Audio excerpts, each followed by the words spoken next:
Хлусня, як і ў першую хвалю.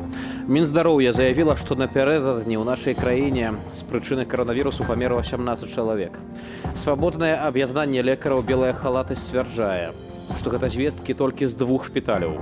Між тым, мясцовыя ўлады ў Бабруйску ўсё ж такі вырашылі праігнараваць выказванні Лукашэнкі і захаваць абавязковы масачны рэжым да шэраг іншых захадаў.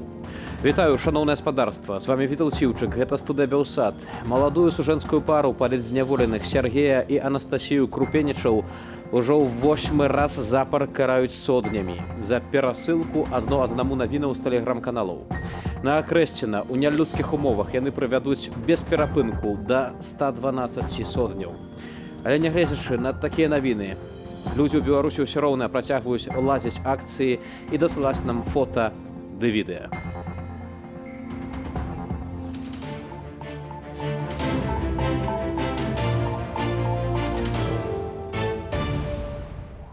Давно убытки производства, в колхозах кончился навоз. Вся молодежь по заграницам, доволен лишь завхоз.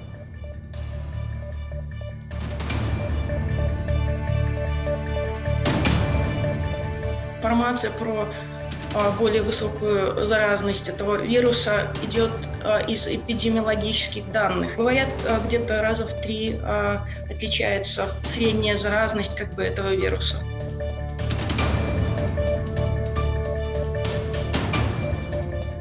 Ну, дай бог, чтобы ковид был лекарством от онкологических заболеваний. Но это то, что я почерпнул нового для себя, начиная со вчерашнего дня.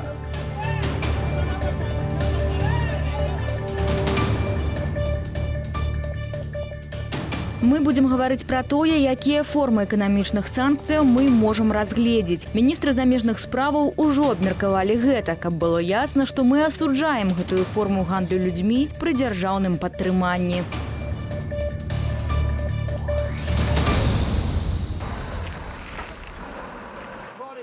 Непрыемны інцыдэнт у аэрапорце Браціславы. Славацкая паліцыя затрымала беларускага блогера, адміністратара чату «Гэта Менск» дзедка Яўгена Малахоўскага. Маўляў, атрымалі адпаведны запыт ад Еўрапала, паліцыі Еўразвязу. Нібыта Нямецчына ўвяла чырвоную картку. Ужо зараз з намі на сувязі Яўген Малахоўскі. Добрый вечар. Добрый вечер. Спадар Яўген, усё ж такі вось падрабязней, калі ласка, раскажыце, што напярэдадні было з вамі ў аэрапорце ў Браціславе. Я просто подошел на паспортный контроль. Долго смотрели мой паспорт, и лица полицейских сильно изменились, они там что-то увидели. И, соответственно, дальше меня отвели за очередь, попросили подождать, потом пришли новые полицейские и говорят, пройдемте с нами. В итоге меня повели в отдельную комнату, где через 20 минут принесли мой паспорт и сказали, что я, во-первых, я не могу, скорее всего, в следующий раз въехать в Евросоюз, потому что на меня карточка, и меня, скорее всего, не пустят. Или задержат. Интересовались, что я мог натворить такого в Германии. Я говорю, да ничего я там не делал, в принципе. Я ездил в Европу вакцинироваться и видеться с друзьями. Вот и вся моя цель поездки. Вот. А ў Нямецчыне вы былі ўвогуле ці не прыязджалі? Да, я был несколько дней и дальше поехал в Чехию. Был. Вы цяпер, я так разумею, не жывеце ў Беларусі? Нет, я уже не живу в Беларуси год по политическим причинам. Ці у вас была тады першая думка, калі вас затрымоўвалі, што гэта было зроблена на запад Беларусі, альбо з прычыны нейкіх запытаў беларускіх спецслужбаў? Была, потому что я ничего такого не нарушал, и никаких проблем, особенно со стороны Германии, у меня быть не могло. Поэтому это первое, что пришло в голову. Это первый момент. И второй момент, я был весной в Молдове, у меня в Молдове были подобные проблемы, что я там в каком-то списке СНГ. Больше после Молдовы я в СНГ ни в какие страны не ездил. То есть списки какие-то существуют. Власть пытается подавать политических в разные страны для того, чтобы создавать им проблемы. Я просто не афишировал это в СМИ, была вот подобная ситуация. Но там сказали просто список нежелательного гостя по политике. И спросили, типа, если вы занимаетесь политикой в Беларуси, то вы здесь нежелательны. Это было в Молдове. То к Молдове нават открыто признали, что это связано с политикой. Это сказали сами пограничники, они были готовы и сразу пришли и сказали, что вот так-то, мы вас пускаем, но в следующий раз имейте в виду, что типа, ну и долго интересовались, зачем я приехал. Я приехал в гости как бы к друзьям, вот, и связывались с моими друзьями, уточняли у них, и в Молдове за мной была слежка после этого. Ну, соответственно, меня об этом предупредили. Им было интересно, чем я буду заниматься в Молдове. Сапраўды нават вось было расследаванне байпол, якое гаварыла пра тое, як сілавікі ў Беларусі спрабуюць падмануць Інтэрпол і даюць, напрыклад, у міжнародныя базы паліцэйскія пад відам нават часам маскіруюць, што гэта нейкія не палітычныя справы, толькі нейкія бытавыя, гэтак далей. Былі такія прыклады нават. Хацеў яшчэ запытаць, вось вас тады затрымалі Словакіі, але ўсё ж вы вылецелі ў Кіеў. Да, меня отпустили, потому что сказали, что Германию интересовали мои данные, где я проживаю и чем я занимаюсь. Соответственно, я сказал, что я живу в Киеве, у меня вид на жительство на данный момент в Украине. Они переписали мои данные и сказали, что отправят их в Германию. У меня есть просто подозрение, что в таком случае, возможно, белорусские власти таким образом собирают информацию, кто где и чем занимается через Европол или Интерпол. Як вы цяпер пачуваецеся, што вы збіраецеся далей рабіць пасля гэтага інцыдэнту? Я связался с правозащитниками, и мы хотим подать запрос для того, чтобы установить, почему у полиции Германии ко мне есть претензии. Таксама пытанне ўсё ж такі пасля гэтага інцыдэнту, пасля розных іншых аповедаў. Зрэшты, памятаем таксама, што ваша прозвішча гучала ў гэтак званым інтэрв'ю Рамана Пратасевіча на дзяржаўным тэлебачанні. Да, было. Ці вы пачуваецеся цяпер бяспечна нават за межамі Беларусі? Я вам скажу, что нет ни одной страны, где можно себя чувствовать безопасно, потому что когда с Протасевичем была такая ситуация, то он жаловался на то, что за ним была слежка еще в аэропорту Афин.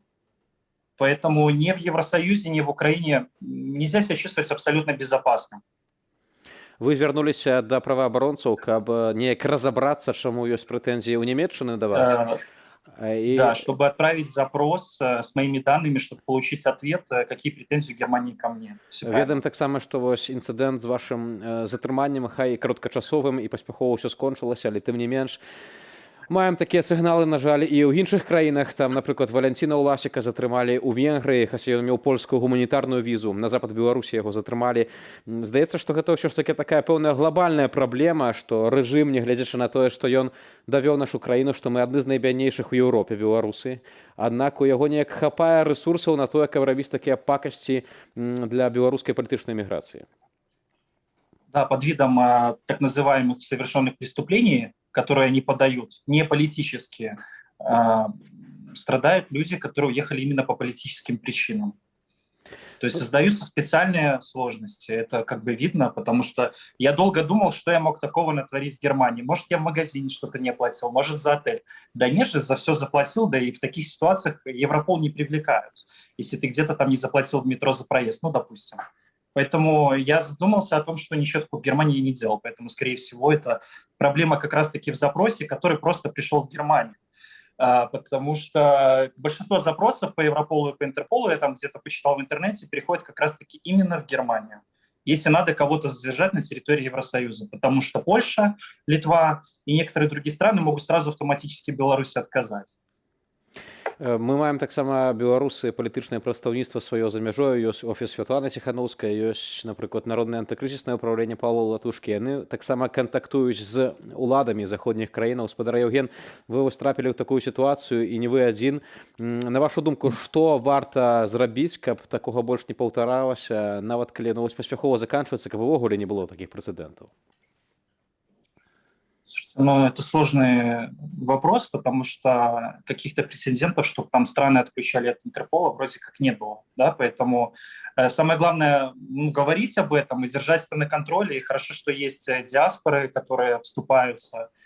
Хорошо, что есть наши представители в Варшаве и Вильнюсе, которые могут нам помочь. И хорошо, что есть правозащитные организации пока что за рубежом. Самое главное — это фиксировать. И говорить об этом открыто, если произошла такая проблема, а не просто «ой, меня задержали, я буду молчать». Спадар Яўген, дзякуй вам вялікі за гэтую размову, за каментар. Яўген Малахоўскі, беларускі блогер, быў маім гаспадарства госцем. Напярэдадні яго затрымоўвалі ў аэрапорце Браціславы, калі ён ляцеў у Кіеў. Спадар Яўген ужо больш як год не жыве ў Беларусі з прычыны палітычнага пераследу.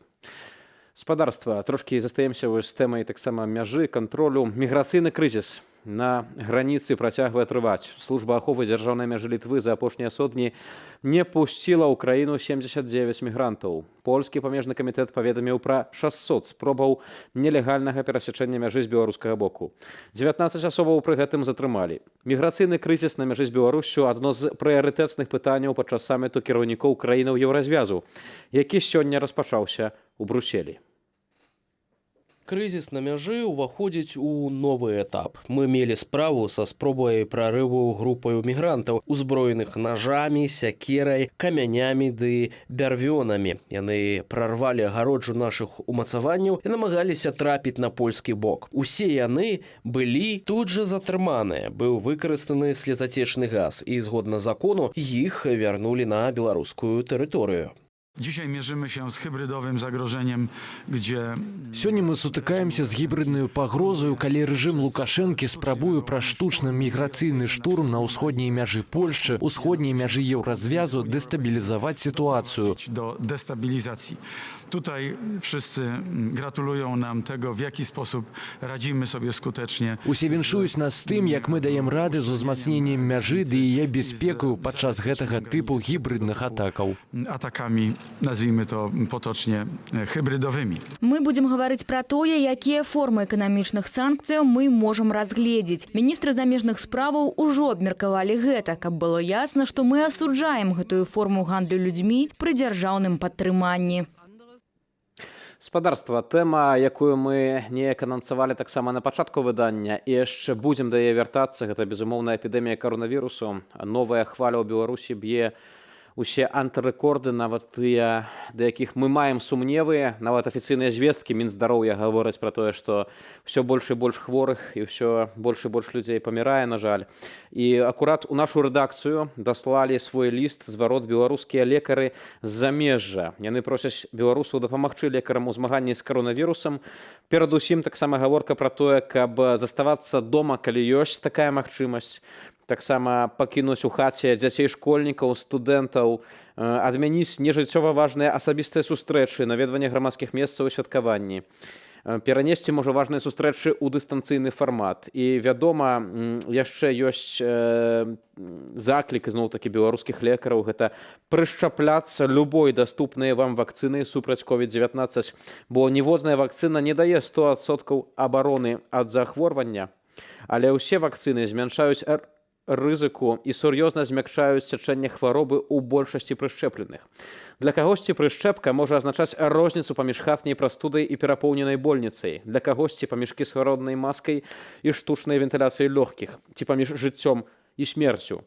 У дзвюх асноўных даступных у Беларусі вакцынаў, расійскай і кітайскай, сабралася дастаткова незалежных звестак аб бяспецы з краінаў, дзе яны ўжываюцца.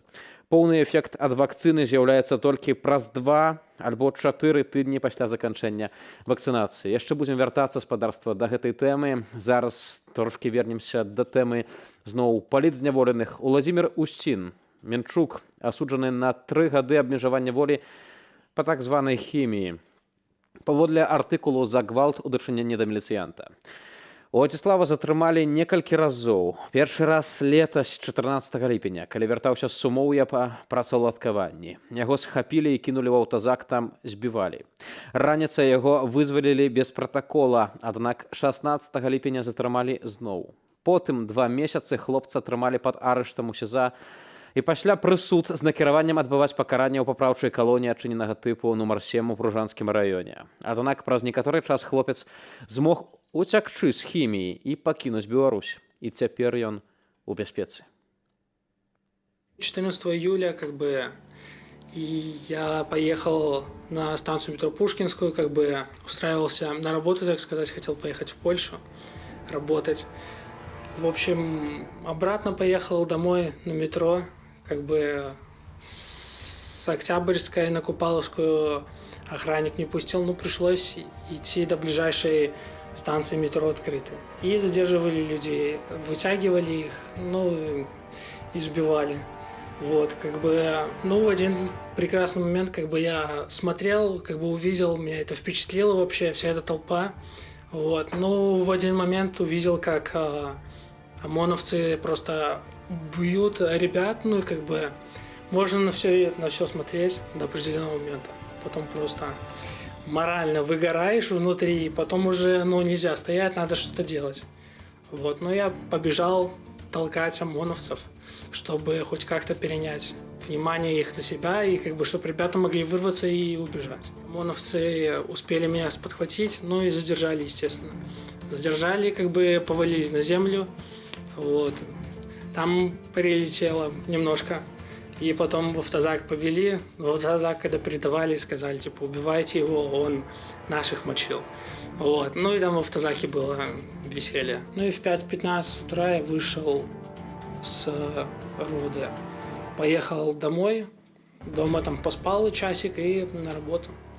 А на следующий день, на день рождения, приехали сотрудники из уголовного розыска с Первомайского РУВД. Вот, забрали меня. Ну, конвойные завезли меня в прокуратуру, в Следственный комитет. И после Следственного комитета уже в СИЗО, в Володарку. Там я уже был где-то 17 июля, получается, и до 8 сентября. В медчасти были ребята молодые, они там нам рассказывали, что в городе происходит, как бы, в принципе, там и слышно было, что в городе происходит, там окна выходят на проспект. Слышны были выборы 9, 10, 11 числа. Потом было слышно, по-моему, 15 или 16 июля, когда был, наверное, один из самых больших митингов, когда у площади Ленина собрались сначала, скажем так, ябачки, вот. А потом в первой половине дня это было. А во второй половине дня уже было слышны противоположные голы. Ну, там, типа, «Живе Беларусь», там всякое такое. Вот. Ну, как-то ребята, с которыми я сидел, там, все разнообразные. Был один, которому 40 лет, он из них 20 лет провел в тюрьме. В общем, потом перевели в камеру уже, там, где 16 коек было, в 3 яруса. Там уже все самые худшие, скажем так, рассказы сбылись в одном помещении, скажем так. Там и вши были, ну, как бы, в туалет по очереди, можно сказать, записывались заранее, когда умыться сходить, когда побриться, когда еще что-то. Вот. Ну, а так, лежали, смотрели телевизор, разговаривали, там, играли кто в нарды, кто еще во что-то. Ну, то есть, как-то так. Особо там делать нечего было. Ходили от нар до двери, туда-обратно, чтобы хоть какое-то движение было. Ну и все. Присудили 3 года ограничения свободы открытого типа. Вот. Как бы понял, что наказание, как бы, получено незаслуженно. То есть где-то, наверное, в августе месяце начал готовиться к побегу. Вот, заказал сумку большую. Как бы в течение нескольких дней снес все вещи с комендатуры на работу. Ну и, как бы, рюкзак был собран, готов к побегу. Вот. Но потом, как бы, мне подсказали, как можно перейти через границу. Вот. Ну и потом, как бы, один из сотрудников меня просто вывез из Бреста в Гродно. А там уже в Гродно, как бы, я пешком добирался до границы сам. Вот. 22 августа я шел и на дороге увидел, ну, машину. Там водитель стоял, что-то у него с капотом открытым. Вот. Как бы у него висел красно-белый флажочек. Я подошел, спросил, типа, что случилось, и, типа, ну, там, про политику так слегка зашел, рассказал про себя, ну и он согласился помочь, там, сказал, где можно пройти. Вот. Ну и, как бы, подвез до определенного места и сказал, ну, иди там столько-то, как бы, там спустя километр где-то будет граница, и там не будет забора. Вот. Ну, границу, как бы, перешел, позвонил в допомогу Наталье. Она вызвала пограничников как бы и стоял, ждал, дожидался, когда приедут пограничники, заберут меня. Все были в шоке, потому что со всеми как бы разговаривал там каждый день буквально с друзьями, с родителями.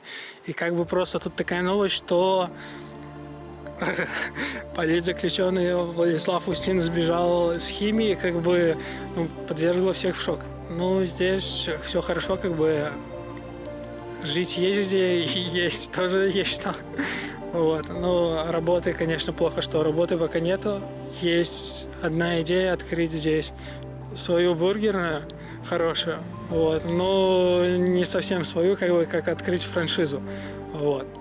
Как бы, если получится, то будет очень круто. Но создать группу — это, конечно, мечта, было бы круто, но пока не было, скажем так, на пути знакомых каких-то тут музыкантов с, скажем так, с общим каким-то интересом, ну, в плане музыки. Как-то так пока. А так, на будущее, ну, как бы, хотелось бы, конечно, вернуться в Беларусь, потому что там все родственники, друзья. Застаем спадарства пры тэме таксама палітычнай эміграцыі, калі людзі вымушана уцякаюць з айчыны, каб пазбегнуць палітычнага пераследу. На пачатку выдання абмяркоўвалі мы выпадак з блогерам Еўгенам Малахоўскім, якога затрымалі на лётнішчы ў Братыславе. Між тым спадарства, напэўна, гэта, на жаль, не першы і, можа, нават і не апошні выпадак такі. Алесь Михалевіч, былы кандыдат на прэзідэнта, у 2011 годзе быў затрыманы ў аэрапорце ў Варшаве на запад Інтэрпалу, дакладней на запад Беларусі, а затрыманы быў Інтэрпалам. І праблема акурат у тым, што акурат у той год Алесь Михалевіч быў палітвязнем і толькі выйшаў з СІЗА КДБ і быў затрыманы за мяжой. Ужо зараз Алесь Михалевіч адвакат, адмыслоўца ў пытаннях міграцыйнага заканадаўства, з намі на сувязі. Добрый вечар. Добрый вечар. Спадар Алесь, людзі задаюцца пытаннем, што адбываецца. Людзі з'язджаюць з Беларусі, дзе пераслед, а потым яны жывуць у вольным свеце і іх усё роўна затрымоўвае паліцыя. Потому что Беларусь з'яўляецца членам Інтэрпола і мае права падаваць туды адпаведна людзей, а іншыя дзяржавы адна другой дзяржаве звычайна верыць, ну і адбываецца звычайная працэдура, экстрадыцыйная працэдура, калі чалавек можа в экстрадыцыйным арэшце, экстрадыцыйным ізалятары знаходзіцца месяцы, часам гэта можа быць і паўгады, а ў маёй практыцы самае даўгое з грамадзянамі іншых краінаў я бачыў нават і 2, і 3, і 4 гады. Спадар Алесь, але пытанне, ці выдадуць вось беларус, які з'ехаў на захад з Беларусі? Яго выдадуць беларускім уладам, тым, хто утрымоўвае ўладу ў Беларусі? Трэба памятаць, што на захадзе ўсё ж такі ў Еўрапейскім Саюзе вышэйшай інстанцыяй з'яўляецца суд. Таму суд будзе вырашаць, я не магу так сказаць з 100% гаранты, але практычна я упэўнены, што выдачы ў Беларусь не будзе, што ніводная краіна Еўрапейскага Саюза у Беларусь выдаваць не будзе, але гэта ўсё адбываецца па выніках судовага разгляду. Перад гэтым звычайна ёсць пракурорская праверка, ў некаторых краінах пасля рашэння прымае міністр юстыцыі ці адпаведна нейкі дзяржаўны орган.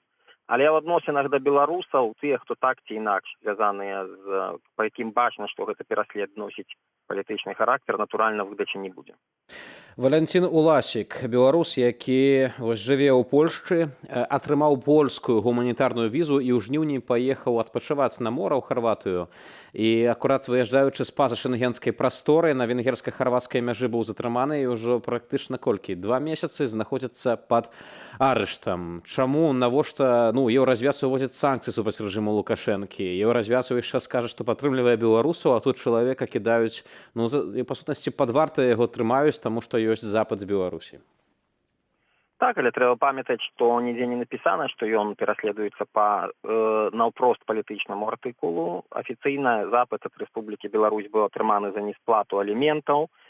І Венгрыя разумее, што чалавек, які мае польскую гуманітарную візу, не будзе знаходзіцца ў Венгрыі да канца разгляду гэтай справы, таму, адпаведна, прымае меру стрымання ў выглядзе трымання пад вартай.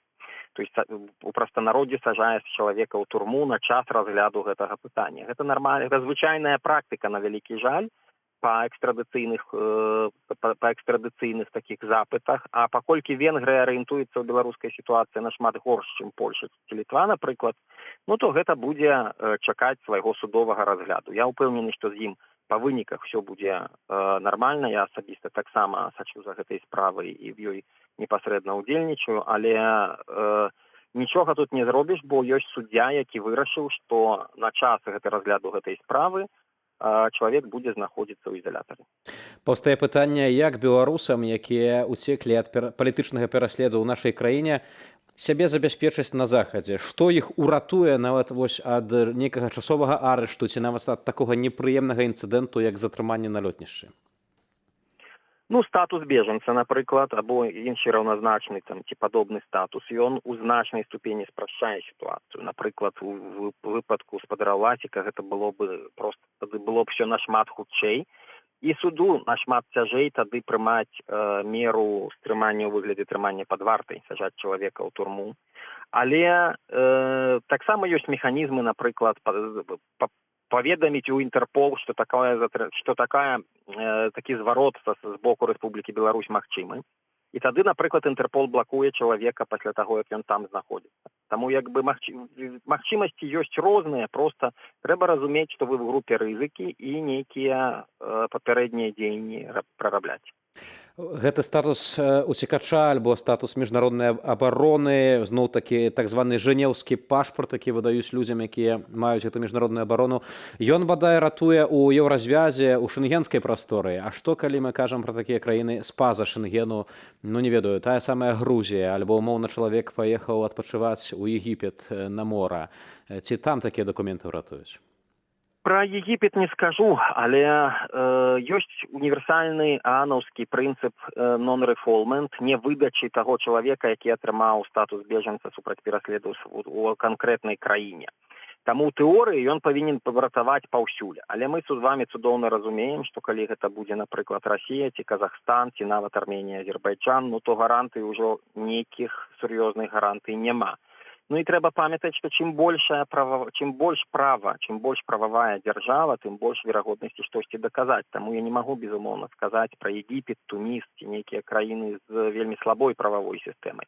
Але ўпэўнены, што нават у Турцыі ці Грузіі то па выніках такія людзі не будуць выдадзены ў Рэспубліку Беларусь. Спадар Алесь, вось апошняе пытанне на фоне такіх навінаў, зноў-такі і раней гучалі такія заклікі, што членства Рэспублікі Беларусь у Інтэрпол, пакуль Лукашенко там утрымоўвае ўладу, варта замарозіць. Ці як вы ставіцеся як адвакат, як юрыст, прафесіянал да такой ідэі?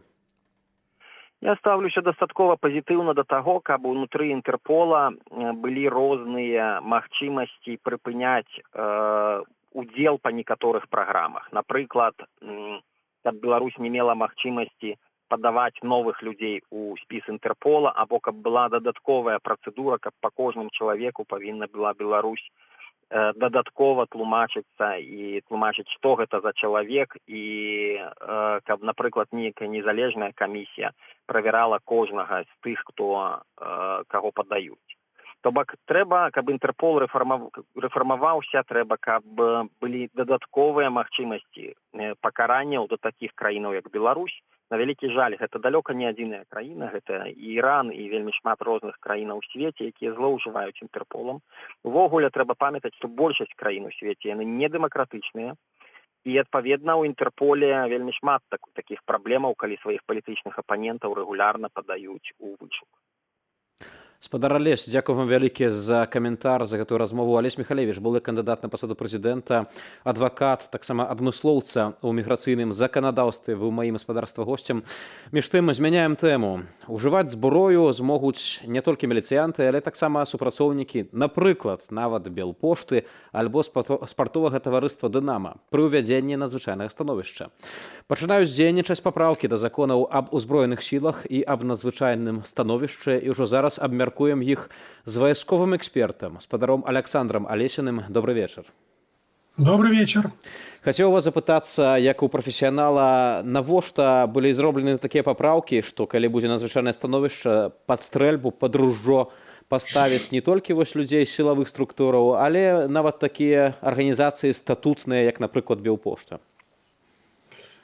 Ну, все дело в том, что опыт предыдущего года показал, что если волнения начнутся на всей территории республики, у государства может не хватить силовых подразделений для противодействия протестам.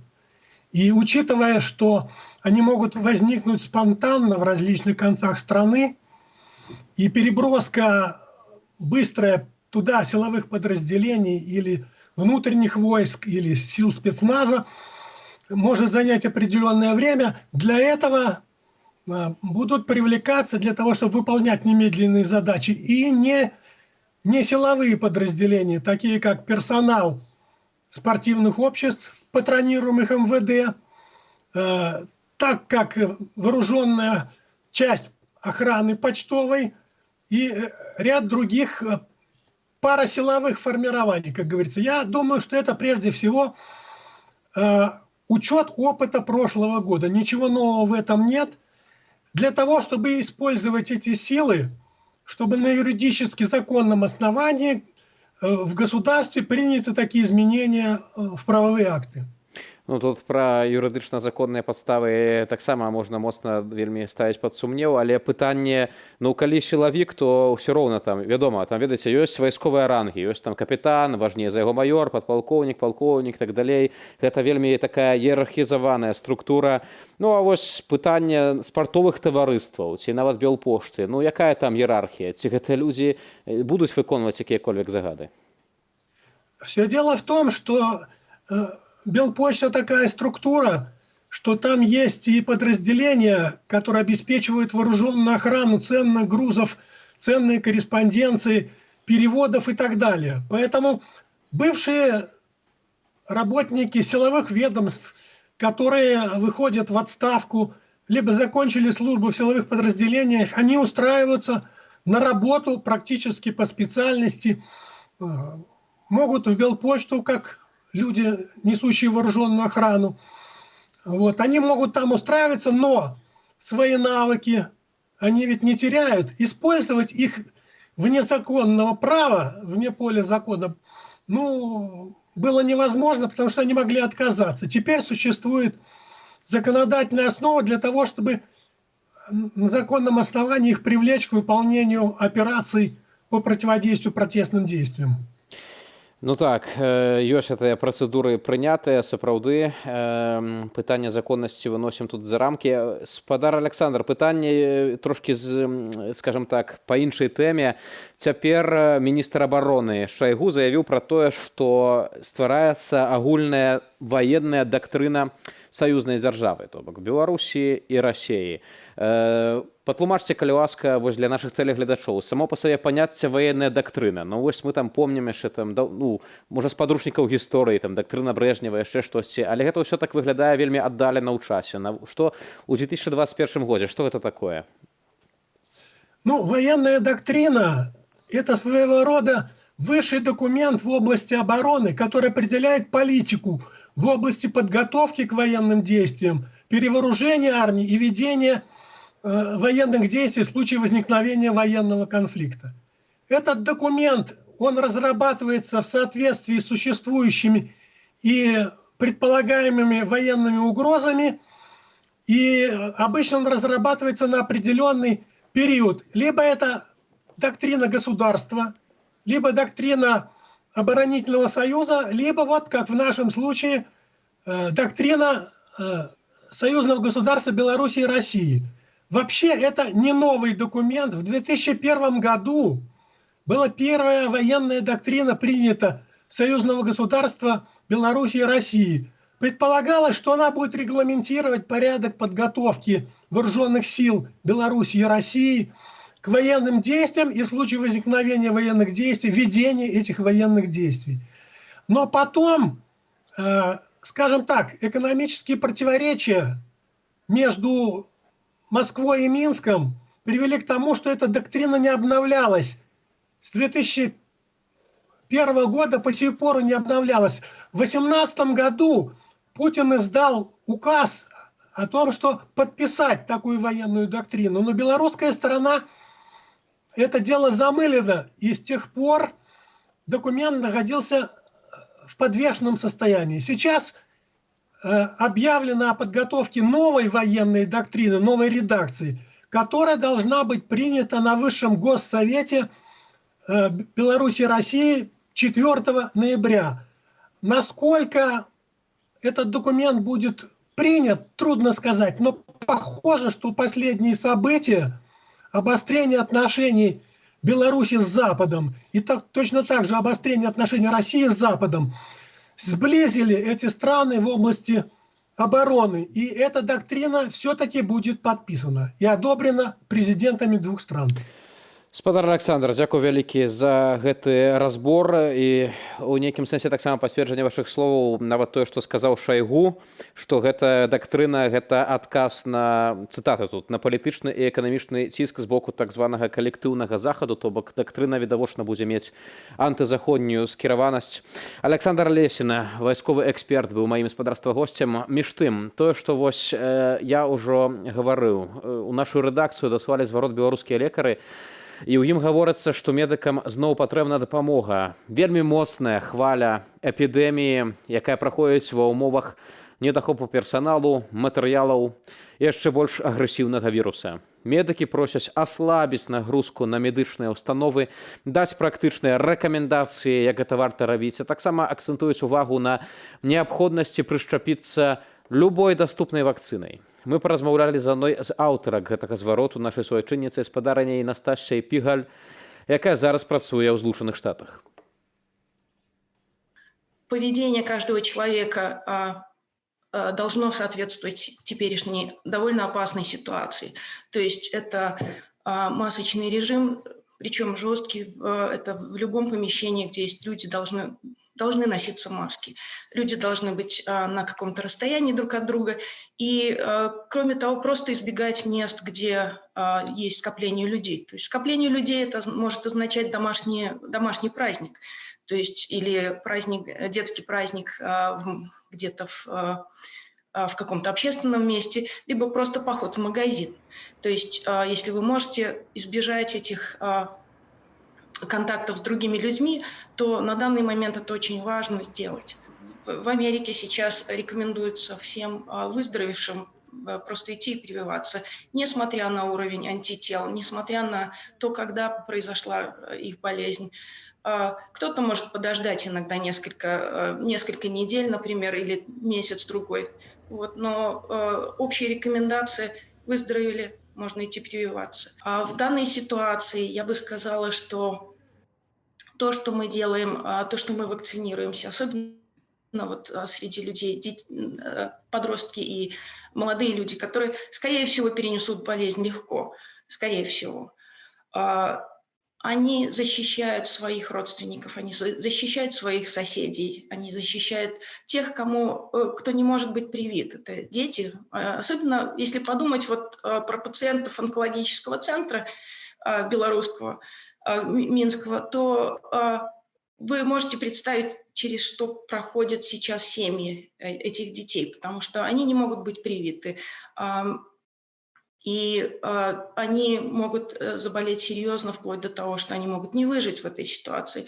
То есть это не просто простуда, это довольно серьезная болезнь, особенно для тех, кто ее переносит серьезно. Поэтому только вместе мы как-то можем позаботиться друг о друге и сделать все, чтобы мы не стали причиной того, что рядом заболеет сосед или заболеет его пожилая мама. Спадарства, і ў працяг набалелай тэмы каранавірусу у Бабруйску начным клубам забаранілі пускаць людзей неправакцынаваных альбо тых, у каго няма негатыўнага ПЦР-тэсту. Ігнаруючы лукашэнкаўскія разважанні у грамадскіх установах і гарадскім транспарце забаранілі знаходзіцца без масак, забаранілі абслугоўваць кліентаў без масак, праводзіць кірмашы, паліць кальян, таксама забаранілі шэраг іншых захадаў. Ужо зараз з намі на сувязі лекар Олег Дарашкевич. Спадар Олег, вітаю вас. Добрый вечер. Спадар Олег, ці коронавірус можа вылечыць ад раку? Еще раз звук. Разумею, Еще раз повторите. Разумею, гэта досыць шакавальнае пытанне. Ці можа коронавірус вылечыць ад раку? Але прыблізна гэта сёння сказаў Лукашенко, і гэта распаўсюдзіла прэс-служба. Извините, технические проблемы. Я не слышу вас. Паспрабуем наладзіць сувязь са спадаром Олегам яшчэ. А зараз спадарства прапаную вам вось такое сведчанне, вельмі балючае, вельмі незвычайнае, зноў-такі на тэму каранавірусу. Гамяльчанка пахавала сваю маці, якая хварэла на COVID-19, і распавяла нам пра тое, што пабачыла ў сваім, што яна пабачыла там, у сваім горадзе, у моргу. Цытата. «Трупы ляжаць пачкамі на сталах, на падлозе, на вуліцы. Чарга з рытуальных машын. Мы звязаліся з жанчынай, каб даведацца гэтыя жахлівыя падрабязнасці». Вось калі ездзілі на апазнанне, то сапраўды гэта было страшна глядзець, таму што я сабе так разумела, што нейкія ёсць халадзільнікі ў гэтым моргу, дзе ляжаць целы. Але аказваецца, што там стаяць сталы, і на сталах ляжаць вось некалькі, нават на адном стале мяхоў.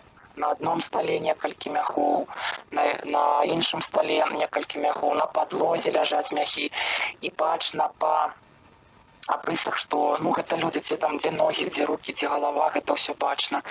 Вось працэдура апазнавання такая, што толькі табе кажуць, вы за гэтым чалавекам, вось мех адкрылі, ён, яна, забірайце.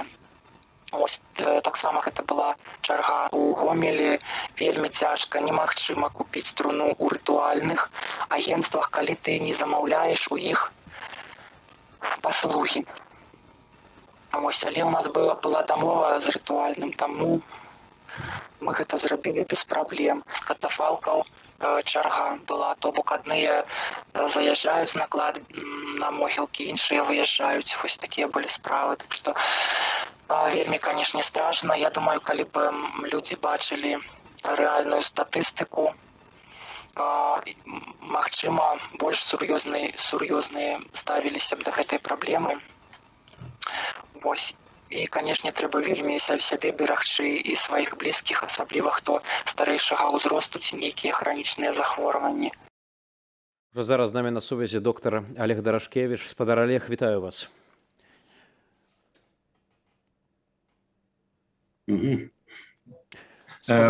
Прошу прощения за технічныя неполадкі. Не адразу ўдалося нам з вами созваніцца, але вельмі цешымся, што вы з намі на сувязі.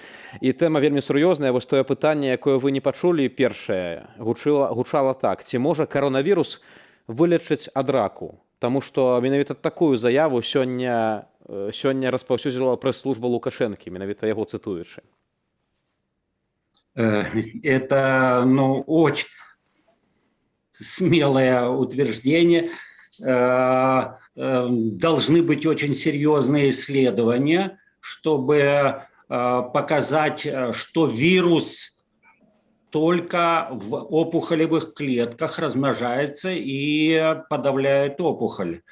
Но рак – это очень сложное заболевание, комплексное. Не только опухолевые клетки надо корректировать, но и иммунную систему.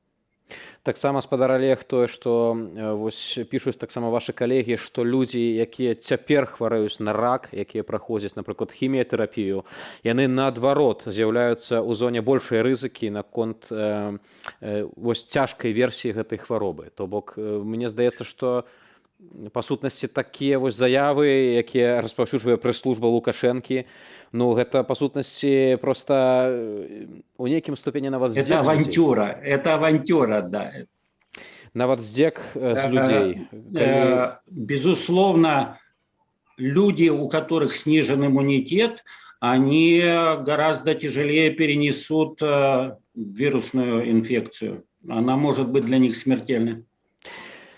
Як вы ацэньваеце, як лекар, тое, што цяпер адбываецца ў Беларусі? Міністэрства здароўя афіцыйна публікуе лічбы найстрашнейшыя з пачатку эпідэміі, да іх таксама былі сумневы, але нават гэтыя лічбы яны і тое яшчэ вышэйшыя, чым калі-колек. Конечно, верить тому, что говорит официальная власти, нельзя. Ситуация осложнилась тем, что сейчас в Белоруссии пришел новый штамм вируса, который гораздо быстрее распространяется. И, скажем, если тяжесть заболевания не увеличилась, то скорость, с которой развивается эпидемия, она значительно возросла.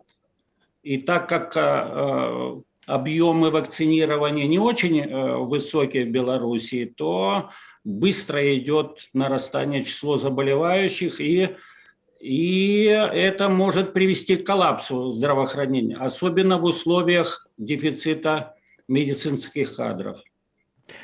Усё ж такі тое, што мы бачылі ў апошні тыдзень, гэта дзеянні ўраду, дзеянні Мінздароўя, мясцовых органаў улады спрабавалі ўвесці масачны рэжым абавязковы, штрафаванне за адсутнасць масак, спрабавалі нейкія іншыя меры, зараз іх паспешна адмяняюць пасля гэтай нарады з Лукашэнкам. Усё ж такі вось можа заклікаць людзей усё роўна, нягледзячы на тое, што гэта ўсё не абавязкова, ўсё ж такі сцерагчыся, гэтыя маскі насіць, нейкая дыстанцыю трымаць, дезинфекция, опрацовывать руки.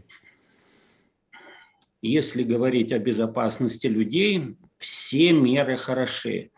Я могу посоветовать людям в случае появления каких-то симптомов респираторного заболевания тут же незамедлительно начать ингалировать спиртовыми растворами. Вот настойки календулы, эвкалипта, они снижают инвазивность любых респираторных вирусов, в том числе и ковида.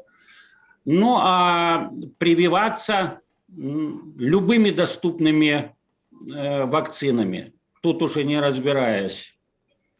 Спадар Олег, вось вы узгадали про вакцины, згадали про тое, што у нас досыць нізкі адсотак вакцынаваных. Сапраўды, у нас толькі 19% насельніцтва вакцынавана.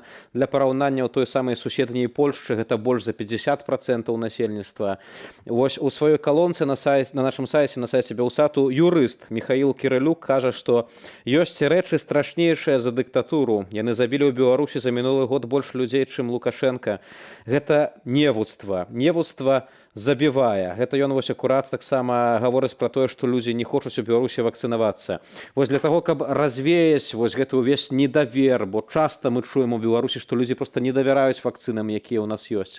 Вы вось як доктар кажаце, што трэба ўсё роўна прышчапляцца. Маем вось гэту вакцыну Спутник Ви, расійскую, даступную ў Беларусі. Маем таксама Синовак з Китаю. Што гэта за вакцыны? Да. Все эти вакцины действующие, бояться не надо. Мы, большинство, современные жители Белоруссии, живы только благодаря тому, что получали вакцины. Ведь раньше смертность от инфекционных заболеваний была очень высокая. Поэтому и вот это вакцины от ковида, они будут работать. Их побочные эффекты, которые известны вот, и пугают людей, но они в сотни раз меньше, чем симптомы вот, и осложнения реальной болезни. А ці сапраўды, вось вы ўзгадалі пра побочныя эфекты, ці сапраўды вакцыны здольныя выклікаць нейкія іншыя хваробы ў чалавека, бо вельмі шмат пра гэта гаворыцца сярод тых, хто не давярае вакцынацыі ў Беларусі. На жаль, нават такія аргументы прыводзяць, што невядома, ці там мужчына не стане бясплодным, калі яго вакцынуюць ад COVID-19. Но эти страхи преувеличенные. Известно, что любые вакцины или от туберкулеза, или от дифтерии у некоторых людей, но очень небольшого процента, вызывают побочные эффекты.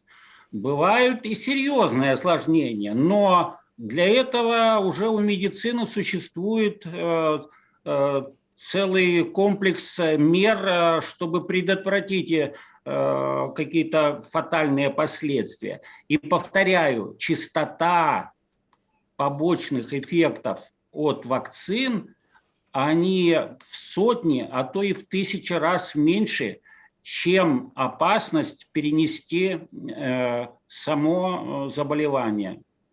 На пацверджанне вашых Особенно у словаў, ослабленных людей. гэта таксама вось сведчанні лекараў, якія непасрэдна працуюць у чырвоных зонах і кажуць, што ў рэанімацыі цяпер доля прышчэпленых ад COVID-19 не перавышае 3%, то бок сапраўды гэта яшчэ на ўскоснае сведчанне, што гэтыя вакцыны працуюць і перасцерагаюць перад вось цяжкім гэтым захворваннем. Спадар Олег, таксама, ну вось ведаем, што ў грамадстве ёсць таксама такія думкі. Ну вось там ёсць на захадзе вакцына Pfizer, AstraZeneca, ёсць там Johnson, Moderna, але гэтыя вакцыны Лукашенко ў Беларусь не пусціў, хаця яму прапаноўвалі. І вот людзі кажуць, што калі няма заходніх, то расійскай і кітайскай яны вось баяцца прышчапляцца, што яна неякасная. Но это, как говорится, уже крайности. Надо сейчас заботиться о выживании. Если мы, вот, например, говорим, как спасаться от голода, если нет у нас там ананасов и рябчиков, так мы ничего не будем есть и умрем с голоду. Ну, надо тем, что есть, пользоваться. Таксама паўстае пытанне зноў-такі у Беларусі, калі мы кажам пра тое, што статыстыка Мінздароўя ўсе гэтыя месяцы была заніжанай, то павінна быць вялікая колькасць людзей, якія перахварэлі на COVID-19. Яшчэ ў пачатку эпідэміі казалі пра нейкі масавы імунітэт, што вось калі шмат людзей будзе хварэць, то таксама хваробе не будзе куды дзецца, яна знікне. Аднак у Беларусі, дзе, на жаль, у параўнанні з іншымі краінамі шмат што пусцілі на самацёк, усё роўна ёсць вось гэтая хваля эпідэміі. Чаму, на вашу думку, так адбылося? Количество переболевших, безусловно, большое, но еще надо понимать, что сам ковид, вот коронавирус, он не вызывает очень длительный иммунитет. И сейчас могут болеть люди, которые, например, в начале эпидемии переболели бессимптомной или легкой формой болезни, они заболевают повторно. Так вот, как от любых респираторных вирусов, которые вот простуду обеспечивают, человек болеет много раз. У него ослабевает иммунитет, и вирусы пробивают ослабленный иммунитет. То бок атрымоўваецца, што нават тое, калі чалавек перанёс на сабе хваробу каранавіруса, нават калі это было ці ў лёгкай форме, ці ў складанай форме, усё роўна ў яго гэты імунітэт доўга не захоўваецца ад таго самага каранавірусу. Да. Коронавирусы имеют такую особенность. Пытанне таксама, ці людзі, якія перахварэлі на каранавірус, на COVID-19, ці ім трэба прышчапляцца? І праз колькі часу? Рекомендуют каждый сезон, когда вот снижается иммунитет, ну вот осенне-весенний период, когда снижается иммунитет, придется прививаться. Для прежде всего людей группы риска.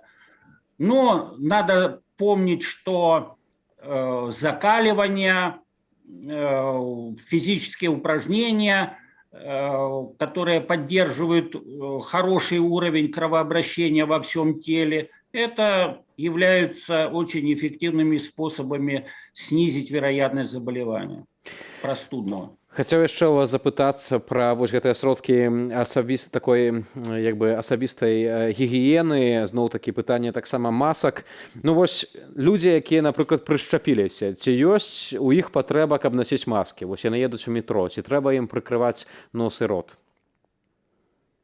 Вы знаете, человек, даже привитый, он может быть источником вируса. То есть вирус может быть в организме и привитого человека, а распространять он может, естественно, даже будучи привитым. Поэтому все-таки это не лишнее носить маски в общественных местах и соблюдать достаточную дистанцию от других людей. Ну вось у многіх акурат еўрапейскіх краінах, заходніх краінах за тое, што калі ў чалавека, напрыклад, няма маскі ў метро, у той самай Варшаве паліцыянт можа яго аштрафаваць. За тое, што чалавек, напрыклад, адмаўляецца апрануць недзе маску, зноў-такі да яго будуць выстаўляць прэтэнзіі, яго могуць не абслужыць і гэтак далей. У Беларусі спрабавалі цяпер гэта ўвесці, аднак вось прыйшоў, як жартавалі, на жаль, жарт з такой, ведаеце, доляй вялікага суму, бо гэта ўсё пытанне ахвяраў, пытанне здароўя. Жартавалі, што галоўны вірусолог прыйшоў і сказаў, што это ўсё не патрэбна, не трэба мучыць людзей, не трэба мучыць людзей гэтымі маскамі. Што вось вы думаеце пра ўсе гэтыя падыходы, калі лекары стаяць, міністр здароўя стаіць і гэта ўсё пакорна слухае, ніякой прэтэнзіі не выказвае? Но это главное, как говорится, черта нашей власти, когда совершенно некомпетентные люди, которые вот узурпировали власть, они и дают указания всем специалистам, как надо что делать. Это можно только вот с горькой усмешкой говорить. Спадар Олег, пытанне таксама такое, што каранавірус у Беларусі і ва ўсім свеце ўжо сапраўды доўга, неўзабаве будзе нават, маем ужо 1,5 года, будзе, не дай Божа, яшчэ 2 года гэтага каранавіруса, як ён трывае. Людзі таксама стаміліся жыць у пастаяннай нейкай такой трывозе, у перажываннях, у тым, што вось яны могуць захварэць, што гэта хвароба, якая досыць шмат забірае жыццяў. Але ўсё ж такі, мы пераадолеем вось гэтую хваробу, мы выйдзем з гэтай эпідэміі, калі вось мы правакцынуемся ўсе. Безусловно, безусловно. Сомнений нет. Если люди не будут оказывать сопротивление усилиям специалистов, мы победим. Спадар Олег, дзякую вам за гэтую размову і сапраўды вось пытанне, што кожны чалавек на нешта вучыцца, ёсць прафесіяналам, спецыялістам у сваёй працы, у сваёй прафесіі, у сваёй вось гэтай дзялянцы ведаў, і сапраўды, калі пытанне здароўя, то варта слухаць лекараў. І дзякую вам вялікі, што знайшлі для нас час, для нашых тэлегледачоў. Олег Дарашкевіч, лекар, быў маім спадарства госцем, гаварылі вось пра новую хвалю каранавіруса, пра тое, што ўсё ж такі, нягледзячы на ўсе страхі, сумневы, як чуеце, дактары кажуць, варта прышчапіцца любой вакцынай, якая ёсць нават зараз у Беларусі, таму што гэта тое, што можа вам зберагчы здароўе і жыццё. Зноў-такі, гэта тое, што пішуць лекары, прафесіяналы ў сваёй справе. Спадарства, сёння з вамі быў Вітаўт Ціўчык, наперадзе аб'ектыў з Аляксандрам Пуцілам. А на развітанне традыцыйна ролік «Жыве», прысвечаны нашай калезе, палітвязню, галоўнаму рэдактару парталу «Тутбай» Марыне Золатавай.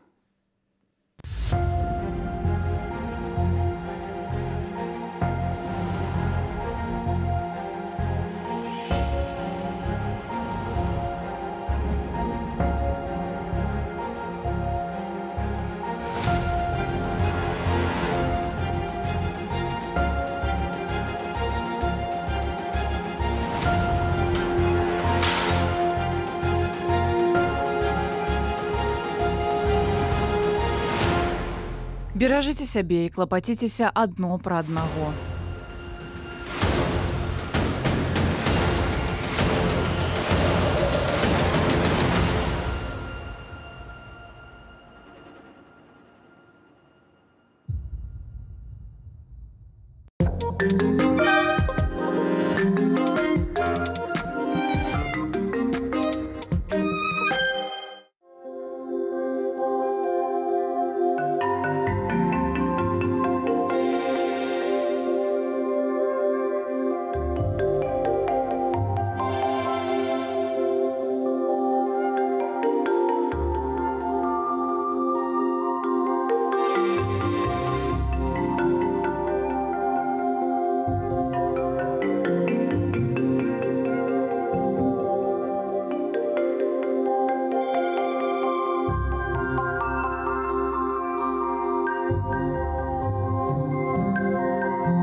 Кошт арыгінальнага бел-чырвона-белага сцяга, які мэр Рыгі Мартынш Стакіс урачыста падняў замест чырвона-зялёнага падчас чэмпіянату свету па хакеі з шайбаю ў траўні 2021 года на міжнародным інтэрнэт-аўкцыёне eBay за тыдзень да заканчэння гандляванняў набліжаецца да $4000. Гэты лот Беларускі фонд спартовай салідарнасці выстаяў як унікальны гістарычны артефакт. Аб'ектыў у жывым эфіры, мяне завуць Александр Пуціла. Добрый вечар. Новы асноўны закон прапановы Лукашэнкі і ягонай канстытуцыйнай камісіі. Ключавое рашэнне палягае ў тым, ці ён нарэшце вызначыўся для сябе, вызначыўся для цябе, ці ён у 25-м годзе сыходзіць. Новы рэкорд захворванняў на ковід. Што рабіць беларусам? Только вместе мы как-то можем позаботиться друг о друге и сделать все, чтобы мы не стали причиной того, что рядом заболеет сосед. Тест на антыдержавное проявление. Что теперь будут потребовать при уладкаванні и как такие заходы поуплывают на рынок працы? Лояльность не определяет, скажем так, качество специалиста, качество его работы и качество результата. У Беларусі набылі моц праўкі да закону аб абароне суверэнітэту і канстытуцыйнага ладу. Яны значна пашырылі магчымасці сілавікоў у здушэнні пратэстаў. Улады чакаюць новага ўздыму народнага супраціву напярэдадні рэферэндуму, на якім мае быць зацверджаная новая канстытуцыя. Працягне Игорь Станкевич. Давайте договоримся так, что вы не будете приходить ко мне и смотреть на меня, а что скажет президент. Слушайте, это же не дело. Паводле Лукашенко Беларусь мае застацца прэзідэнцкай рэспублікай, а супрацьвагой будзе усебеларускі народны сход. Паміж асноўнымі органамі ўлады не мусіць быць змяшэння функцыю. Што да скарачэння і перадачы часткі паўнамоцтваў прэзідэнта, Лукашенко наракаў на адсутнасць прапановаў ад сябраў ягонай канстытуцыйнай групы. Працоўная група па канстытуцыі проста вагалася, бо ключавое рашэнне за Лукашенкам, а ключавое рашэнне палягае ў тым, ці ён нарэшце вызначыўся для сябе, вызначыўся для цябе, ці ён у 25-м годзе сыходзіць, ці не сыходзіць. Новую канстытуцыю маюць зацвердзіць на рэферэндуме ў лютым. Дзейны асноўны закон жорсткі і аўтарытарны, а новы можа быць слабейшым, прызнаецца Лукашенко. Упрекать меня в том, что президент делает под президента, тут и вы тоже, конституцию, это полная глупость. Мы говорим о том, что пришло время Конституцию сделать таким образом, чтобы, если уж касаться раздела функционирования органов власти и управления, чтобы полномочия были в какой-то степени рассредоточены, но страна осталась президентской республикой. Тым часам набылі моц змены ў законы аб абароне суверэнітэту і канстытуцыйнага ладу. Яны пашырылі падставы для ўвядзення надзвычайнага становішча. Сярод іх спробы гвалтоўнай змены канстытуцыйнага ладу, захоп ці прысваенне ўлады, узброены мяцеж, масавыя хваляванні. Улады атрымалі права спыняць выданне і распаўсюд сродкаў масавай інфармацыі, абмяжоўваць доступ да інтэрнэт-рэсурсаў і прыцягваць да здушэння пратэстаў вайсковай арганізацыі, у тым ліку Міністэрства надзвычайных сітуацыяў, следчы камітэт, узброеныя сілы. Мэта ўзмацнення ўнутранага кантролю, мяркуе Пётр Рудкоўскі. Узмацнення кантролю, унутранага кантролю – гэта вельмі сур'ёзная праблема. Я вырашаю так, як могуць. Адзін з такіх механізмаў – гэта заканадаўчая база для такога жорсткага разгону якіх-кольвіч там праяваў нязгоды. Другі момант – гэта усталяванне на ключавых пасадах сілавікоў. Прызначаць сілавікоў на ключавыя пасады Лукашенко пачаў напярэдадні леташніх выбараў. Тады намеснік старшыні КДБ Ігор Сергіенка узначаліў адміністрацыю прэзідэнта. Пасля пратэстаў сілавікі Валер Вакульчык, Юрий Караев и Александр Барсуков стали помощниками Лукашенко у Берастейской и Городенской в областях и Менску. Вадим Синяўский и Сергей Хоменко сёлета отрымали портфели министра надзвычайных ситуаций и министра юстиции. Эти люди, они обязательно будут выполнять распоряжения своего руководителя, в данном случае президента страны. И я думаю, именно с этой целью министерства и ведомства укрепляются бывшими действующими полковниками, генералами, представителями вооруженных сил КГБ МВД и так далее. Ставіць сілавікоў не толькі на міністэрскія пасады. Учора былы намеснік старшыні КДБ Олег Чарнышоў увайшоў у прэзідыум Нацыянальнай акадэміі навук, а экс-міністр унутраных справаў Ігор Шуневіч узначаліў таварыства паляўнічых і рыбаловаў. Ігор Станкевич, Белсат.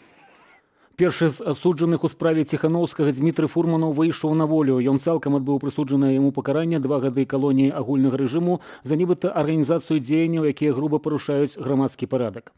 Насамрэч, Дмітрый Фурманаў правёў за кратамі менш за 2 гады, год і 5 месяцаў, але паколькі адзін дзень у СІЗА да прысуду залічваецца як 1,5 дня ў калоніі, то палітвязень адбыў пакаранне цалкам. Фурманаў, сябра ініцыятыўнай групы Святланы Ціхановскай, яго затрымалі ў горадні разам з Сергеем Ціхановскім летась 29 траўня, калі Дмітрый збіраў подпісы на пікеце. На знак пратэсту Дмітрый Фурманаў некалькі разоў галадаваў у няволі. Пад сценамі валадаркі галадалі ягоныя маці і сяброўка.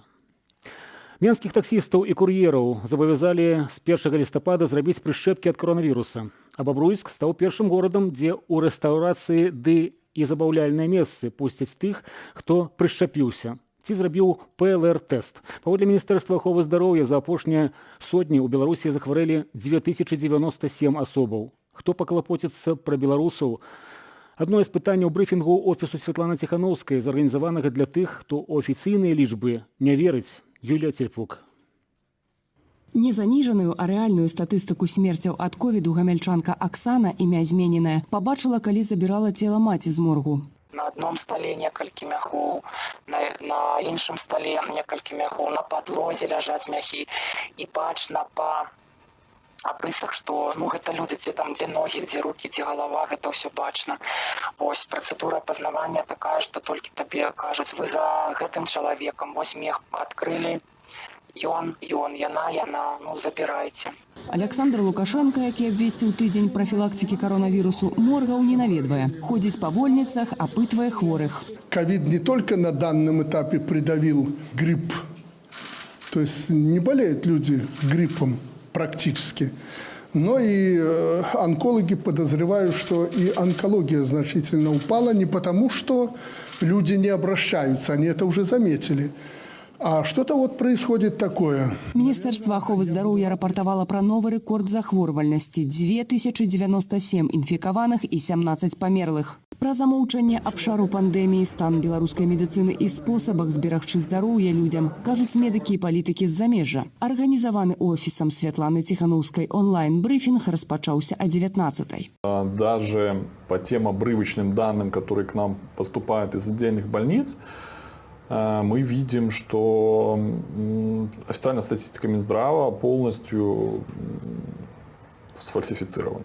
У Латвіі поўны локдаун. Расія рыхтуецца да эпідэмічных вакацыяў. У іншых суседзяў абавязковае нашэнне масак у публічных месцах і пагаршэнне статыстыкі. Не цешаць і навіны пра варыянт AY4.2 вірусу Дельта, які сёння выявілі і ў Расіі. Найчасцей яго дыягназуюць у дзяцей і малых асобаў. Сімптомы хваробы праз гэты штам – галаўны боль у горле, насмарк, тэмпература. Магчымая таксама высыпка, нястраўнасць, сухасць у роце, млоснасць і ваніты, страта апетиту, кашаль. Медыі пишут, что гэты мутант яшчэ лягчэй перадаецца. Информация про более высокую заразность этого вируса идет из эпидемиологических данных. Говорят, где-то раза в 3 отличается средняя заразность этого вируса. Настасья таксама ведае, што вакцыны не так надзейна абараняюць ад інфекцыі новага віду. Аднак прышчэпку рабіць заахвочвае. Яна была ў ліку 7 беларускіх лекараў у замежжы, якія звярнуліся да беларусаў з адкрытым лістом. Заклікалі насіць маскі ў памяшканнях, дзе ёсць людзі, адмовіцца ад гасцей і по магчымасці ад шопінгу, навучацца праз інтэрнэт. Только вместе мы как-то можем позаботиться друг о друге и сделать все, чтобы мы не стали причиной того, что рядом заболеет сосед или заболеет его пожилая мама. Суразмоўца «Свабоды прэміум» навукоўца Вікторыя Дароніна патлумачыла, што прышчапіцца беларусы маюць любою даступнай вакцынай. Заступілася за расійскую «Спутник Ви» и параіла менавіта яе старэйшым асобам. Журнал Nature, это британский журнал, он считается одним из самых авторитетных в мире естественных наук, в частности биологии. Они скрипя зубами, признали, что да, «Спутник» — это хорошая, очень эффективная вакцина, и у нее, вероятно, нет тяжелых последствий, даже те, которые иногда встречаются после вакцинирования AstraZeneca. У чацвер Сусветная арганізацыя здароўя ўзнавіла працэдуру ухвалення расійскай вакцыны. Праца еўрапейскіх агентаў можа заняць каля 2 месяцаў. Мы рассчитываем, что она будет завершена и что наша вакцина получит ту регистрацию, которую на самом деле она должна была получить с нашей точки зрения давным-давно. Расія заявіла, што «Спутнік Ви» прыкладна на 83% эфектыўны супраць найбольш распаўсюджанага цяпер варыянту «Дельта». Вакцыну выкарыстоўваюць больш, чым у 70 краінах, прасоўваюцца наперад і распрацоўкі лекаў супраць ковіду. Нядаўна кампанія Merck раскрыла некаторыя лепшыя вынікі клінічных выпрабаванняў сродку Молнупіравір. Еўрапейскае медычнае агенцтва пачне разгляд гэтага прадукту на наступным тыдні. Гэтая супрацьвірусная пігулка можа удвая знізіць шансы на смерць альбо шпіталізацыю асобаў з рызыкаю цяжкой формы хваробы. Беларусь пакуль не далучалася да спісу краінаў, якія хочуць набываць лек. Юлія Цяльпук, Белсат. У Брюсселі пачалося паседжанне Еўрапейскай рады на парадку абмеркавання еўрапейскіх лідараў, выклікі COVID-19, кошты на энерганосьбіты і міграцыйны крызіс, які разгарнуўся на ўсходняй мяжы аб'яднанай Еўропы пасля таго, як у адказ на ўведзеныя санкцыі Лукашенко заявіў, што не будзе стрымліваць нелегальнай міграцыі. Еўрапейскія краіны намераныя падрыхтаваць моцны адказ беларускаму рэжыму.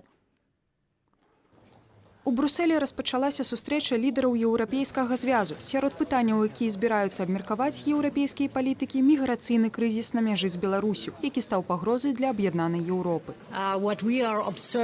Тое, што мы бачым на мяжы з Беларусю, мы разглядаем як гібридную атаку з яе боку. Нічыім жыццём нельга рызыкаваць дзеля палітычных мэтаў. Упэўненыя, што мы дамо адзіны моцны адказ, каб Беларусь спыніла такія дзеянні. Тым часам крызіс на мяжы працягваецца. Службы аховы дзяржаўнай мяжы Літвы за апошнія сотні не пусцілі ў краіну 79 мігрантаў. Польскія памежнікі паведамілі пра 600 спробаў мінуць мяжу з беларускага боку ў непрызначаным для гэтага месцы. 19 асобаў пры гэтым былі затрыманыя. Крызіс на мяжы ўваходзіць у новы этап. Мы мелі справу са спробай прарыву групаю мігрантаў, узброеных нажамі, сякерай, камянямі ды бярвёнамі. Яны прарвалі агароджу нашых умацаванняў і намагаліся трапіць на польскі бок. Усе яны былі тут жа затрыманыя. Быў выкарыстаны слезацечны газ і, згодна закону, іх вярнулі на беларускую тэрыторыю. Учора ж на польскай мяжы знайшлі чарговы труп. У рацэ Бух патануў 19-гадовы сірыец. За апошнія 2 месяцы гэта ўжо 8-й выпадак. Першы памерлы мігрант з Іраку быў знойдзены 4 жніўня на мяжы з Літвой. Беларускія дзяржаўныя каналы паказалі цела ў эфіры. Следчы камітэт Беларусі завёў крымінальную справу па факце смерці. Пра ход расследавання дагэтуль нічога не вядома. Dzisiaj mierzymy się z hybrydowym zagrożeniem, gdzie... Сёння мы сутыкаемся з гібриднаю пагрозаю, калі рэжым Лукашэнкі спрабуе пра штучны міграцыйны штурм на ўсходняй мяжы Польшчы, усходняй мяжы еўразвязу дэстабілізаваць сітуацыю. Складаная сітуацыя на ўсходніх межах еўразвязу спрычынілася да абмеркавання 5-га пакету санкцыяў. У спіс могуць патрапіць і кампаніі-пасярэднікі, што спрыяюць перамяшчэнню мігрантаў. Мы бачым, як міграцыю выкарыстоўваюць як зброю, накіроўваюць мігрантаў праз мяжу Польшчы і балтыйскіх краінаў. Мы мусім узяць пад увагу гэтыя дзеянні ўладаў Беларусі, але таксама паглядзець на авіялініі ды тур-аператараў, што супрацоўнічаюць з імі, выкарыстоўваючы людзей як зброю, пхаючы іх праз мяжу, ствараючы сітуацыю, у якой моцна парушаюцца правы чалавека. Адказ дэпартаменту авіяцыі Беларусі не прымусіў сябе чакаць. Беларускія чыноўнікі сталі на абарону Белавіі, заявіўшы, што беларуская авіякампанія не мае дачынення да транзіту мігрантаў. Аднак, калі еўразвяз зацвердзіць пералік дзяржаваў, грамадзянам якіх забараняецца лётаць у Беларусь, дэпартамент пагодзіцца зрэалізоўваць гэтае рашэнне. Патлумачыць праз тэлефон пра сваю пазіцыю ў дэпартаменце адмовіліся. Все свои заявки присылайте, пожалуйста. У нас на сайте департамента есть электронная почта, куда присылать. Асноўнае абмеркаванне і прапановы аб пытаннях міграцыі чакаецца на саміце заўтра, 22 кастрычніка. Марыля Дакуцька, Белсат. У Вільні прайшлі вучэнні, як даць рады з ядравай пагрозою з боку БелАЭС. Удзельнічалі ў іх каля 100 чалавек. Падчас вучэнняў упершыню выпрабавалі праграму для рэгістрацыі жыхароў, якая дапаможа больш эфектыўна кіраваць працэсам часовага перасялення і рассялення людзей. Гэтая праграма – новы спосаб рэгістрацыі жыхароў. Яе стварылі не толькі для гэтай экстрэннай сітуацыі. Яна можа прыдацца і ў іншых. У будучыні мы плануем укараніць яе. Гэта пілотны варыянт, які выпрабавалі падчас вучэнняў, каб выявіць слабыя месцы. Мы бачым, што ёсць рэчы, якія трэба палепшыць. Гэтымі вучэннямі мы імітавалі аварыю на атамнай станцыі і атрымалі імітаваную навіну, што адбылася аварыя. Падчас вучэнняў эксперты ацанілі эфектыўнасць збору жыхароў, маршруты руху, падрыхтоўку будынку калектыўнай абароны, у якім часова паселяць мясцовых. БелАЭС стаіць за 50 кіламетраў ад Вільні. Стрэс-тэсты экспертаў еўрапейскай групы рэгулятараў ядравай бяспекі паказалі, што астравецкая станцыя не адпавядае найвышэйшым стандартам. У Сейме Літвы кажуць пра нацыянальную пагрозу ад беларускай атамнай электрастанцыі. Афіцыйны Менск з крытыкаю не згодны. У характарыстыцы ад папярэдняга працадаўцы маюць быць звесткі пра антыдзяржаўныя праяўленні ці, хутчэй, пра іх адсутнасць у кандыдата на пасаду ў дзяржаўнай арганізацыі. Як гэта адаб'ецца на якасці кадраў і ці дапаможа пераадолець праблемы беспрацоўя ў краіне, Ірына Дарафейчук. Спадар Павел яшчэ летась працаваў інжынерам у галіне праектавання інфраструктуры. Тое ж ён робіць і цяпер, але ў Вільні. І працуе не для Беларусі, а для краінаў еўразвязу. Работа в Беларуси осталась на 3 дня. Работы стало меньше, работа стала неинтересная. Она заключалась в том, что мы делали какие-то срочные ремонты, проекты срочных ремонтов. Разам з іншымі калегамі Павел падпісаў ліст да кіраўніцтва з асуджэннем паслявыбарчага гвалту. Таму цяпер шансаў працаўладкавацца ў Беларусі ў яго яшчэ менш. Паводле новага дэкрэту Савету міністраў, у характарыстыцы працаўніка для новага працадаўцы маюць утрымлівацца не толькі звесткі аб працоўнай кампетэнцыі, ды пералічвацца маральныя якасці. Пры накіраванні характарыстыкі на запыт дзяржоргану, іншай дзяржарганізацыі, а таксама арганізацыі больше за 50% акцыяў, доляў у статутным фондзе, якой у дзяржаўнай уласнасці абавязкова мусяць утрымлівацца звесткі пра стаўленне да дзяржаўных і грамадскіх інстытутаў канстытуцыйнага ладу, пра дзеянні супраць парадку кіравання і грамадскай бяспекі, наяўнасць антыдзяржаўных праяваў работніка на працоўным месцы. Сістэма спраўджання лаяльнасці патэнцыйнага працаўніка да ўладаў не новая. Так рабілі яшчэ за саветамі, нагадвае галоўны прававы інспектар свабоднага правзвязу металістаў Ігар Комлік. Але, дадае эксперт, ад такога патрабавання цярпіць развіццё, бо лояльность вельми часто не совпадает с профессионализмом. Человек, который обладает хорошими деловыми качествами, часто подвергает критике, да, какие-то процессы происходящие. Вот. И поэтому, естественно, что лояльность не определяет, скажем так, качество специалиста, качество его работы и качество результата. Новы пункт у характарыстыцы працаўніка датычыць паступлення на працу ў дзяржаўныя і больш як напалову дзяржаўныя установы. Менавіта пра іх аптымізацыю, паводле інфармацыі парталу «Зеркала», заяўляюць улады ў планах на наступны год, прагназуючы і рост беспрацоўя. Але адначасова чыноўнікі чакаюць скарачэння колькасці насельніцтва ў Беларусі, ды збіраюцца спыніць адток кадраў за мяжу, прыцягваць кваліфікаваных адмыслоўцаў у Беларусь. Эканаміст Лео Львоўскі тлумачыць супярэчнасць у рашэннях тым, што ўрад спрабуе жыць паводле рэаліяў 2019 года, калі планаваліся гэтыя захады. Действительно, тогда Беларусь привлекала мигрантов, от нас уезжали многие люди рабочих специальностей, но при этом мы становились таким центром притяжения, например, для айтишников, для высококвалифицированных кадров. Палітычны крызіс у Беларусі – фактор, які не дазволіць ураду зрэалізаваць эканамічныя планы, мяркуе эксперт. Вяртанне прывабнасці краіны і для замежных, і для беларускіх працаўнікоў ляжыць у сферы палітыкі. Как минимум, наверняка, это включает в себя начало какого-то общественного диалога. Власть должна перестать клеймить всех врагами, перестать притворяться, что они находятся в какой-то оккупированной крепости в 1943 году. Выпуск политзаключенных наверняка позитивно повлияет на имидж страны. Ну и, конечно же, прекращение, как минимум, словесных атак на бизнес. Гэтую позицию падзяляе і Павел, што з'ехаў з Беларусі ў пошуках працы. После того, как я приехал, Здесь оценили уровень белорусских инженеров и пригласили еще 3 моих коллег. Поэтому такая ползучая миграция, она продолжается. И чтобы ее остановить, нужно принципиально что-то менять. Умовами для свайго вяртання ў Беларусь Павел лічыць вяршэнства закону, асабістую бяспеку і ўвагу ўладаў да меркавання людзей. Ірына Дарафейчук, Белсат.